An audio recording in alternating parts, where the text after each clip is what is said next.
ඉතින් කොහොමද ඔයාලට?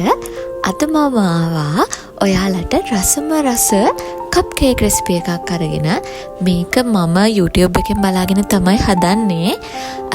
ඉතින් අපි බලමු කොහොමද කප් කේක් හදන්නේ කියලා. හැමෝම දන්නවා ඉතින් කප් කේක් හදන විදිහ. ඉස්සෙල්ලාම සීනි ග්‍රෑම් 125කුයි බටර් ග්‍රෑම් 125කුයි මම අරගත්ත කප් කේක්ස් 12කට. මම අද කප් කේක් 12ක් තමයි හදන්නේ. ඒ කප් කේක් 12 රෙසිපි එක තමයි මේ තියෙන්නේ. එතකොට මුලින්ම කප් කේක්ස් ටික ට්‍රේ වලට දාගන්න ඕන. මුලින්ම හදන කෙනෙක් නම් පොඩි ටිප් එකක් තියෙනවා. ඒක තමයි කප් කේක් ට්‍රේ එක දානකොට චුට්ටක් හාල් ඇට ටිකක් ඒ ට්‍රේ එකට දාන්න. එතකොට කප් කේක් අර ලයිනර්ස් ඇලෙන්නේ නැහැ ට්‍රේ එකේ. එතකොට පාන් පිටි 125යි බටර් 125කුයි සීනි 125කුයි අරගන්නවා. ඊට පස්සේ බිත්තර 3ක් අරගෙන මම බෝල් එකට ඒ බිත්තර 3 දාලා ඊට පස්සේ සීනි ටික දාගන්නවා. සීනි ටික දිය කරන්න. සමහරක් අය වෙනම කහමදේ සුදු මදේ අරගෙනත් බීට් කරනවා. ඒක නම් ඉතින් මේ කේක් වලටනේ කප් කේක්ස් වලට හෙච්චර ලොකුවට ඕන නැහැ. ඉතින් මම මේ විදිහට සීනි ටික මෙල්ට් වෙනකන් බිත්තරත් එක්ක පොඩ්ඩක් කලවම් කරගන්නවා. මට ස්පැචුලා එකක් නැහැ. ඔයාලා ස්පැචුලා එකකින් කලවම් කරගන්න නම් හොඳයි. මොකද මගේ ස්පැචුලා එක මට හොයාගන්න දෙයක් නැහැ කොහෙද දැම්මේ කියලා. ඉතින් මම හැන්දෙන් මේ ටික මික්ස් කරනවා. ඊට පස්සේ මම අරගත්ත බටර් ග්‍රෑම් 125ත් ඇඩ් කරනවා. ඇඩ් කරලා මේක එකපාර බීට් කරන්න යන්න එපා. ටිකක් කලවම් කරලා ඉවර වෙලා බීට් කරන්න. මම අරගත්ත බෝල් එක නම් ටිකක් පොඩි වැඩිවීමට පස්සේ තමයි තේරුනේ. ඔයාලා අරගද්දි ටිකක් ලොකු භාජනයක් අරගන්න. මොකද බීට් කරද්දි නැත්තම් එහාට මෙහාට විසික්ක වෙන්න බලන නිසා මේ ටික චුට්ටක් දිය කරලා ඉවරනාට පස්සේ මම මේ ටික බීට් කරගන්න පටන් ගන්නවා. ඔයාලා බීට් කරද්දී හැමතිස්සෙම එක පැත්තකට බීට් කරන්න. මෙන්න මේ වගේ. එතකොට මේ කේක් එක හරි මේ ස්මූති එනවා. මොකද හැම පැත්තටම මේ බීට් කරන්න හොඳ නෑ සාමාන්‍යයෙන් බැටර් එකක් වුණාම. ඉතින් මේ විදිහට මම විනාඩියක් වගේ වෙනකන් මේ ටික මික්ස් කර ගන්නවා. මොකද සීනි ටික හොඳටම දිය වෙන්නත් ඕනේ. ගොඩාක් වෙලා බීට් කරගන්නත් එපා. සාමාන්‍යයෙන් තප්පර 60ක් වගේ විනාඩියක් වගේ වෙන්න බීට් කරගන්න. මෙන්න මේ විදිහට බීට් කරලා ඉවරුණාට පස්සේ ෆ්‍රෙෂ් මිල්ක් මේස හැන්දි 3ක් විතර අරගෙන ඒකටම මම වැනිලා තේ හැන්දි 1මාරක් වගේ ඇඩ් කරගන්නවා. එතකොට ටිකක් සුවඳයි. මොකද බිත්තර පිළිගන්න එන්නේ නැහැ.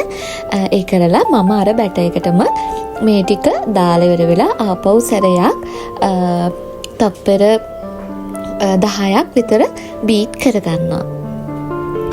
ඊට පස්සේ අර බැටර් එකට අපි හොඳින් හලාගත්ත පිටි මිශ්‍රණය පිටි ග්‍රෑම් 125ක් අපි ගත්තනේ. ඒක හොඳට හලාගෙන ගන්න. ඒකෙන් ටික අරගෙන මම ඉස්සල්ලාම මේ විදිහට බීට් කරන්න කලින් පොඩ්ඩක් කලවම් කරලා හිමීට බීට් කරන්න පටන් ගන්නවා. නැත්තම් එහෙම පිටි ටික ඔක්කොම ටික විසික්ක වෙනවා. ඒ නිසා මේ විදිහට කරන්න හිමීට මම ලෝ මෝඩ් එකේ තමයි බීට් කරන්නේ.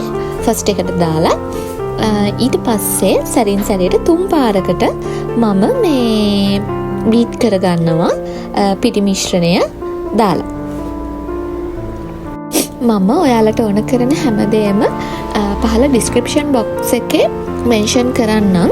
එතකොට ඔයාලට ඒ ප්‍රමාණවල වලට අලුතෙන් හදන කෙනෙක්ට ඉගෙන ගන්න කෙනෙක්ට ගන්න පුළුවන් වෙයි කියලා හිතනවා.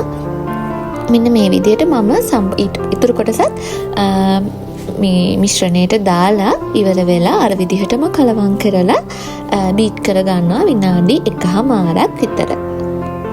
අපිට හොඳ කන්සිස්ටන්සි එකකට ගන්න පුළුවන් ගොඩක් වෙලා බීට් කරන්නේ නැතුව.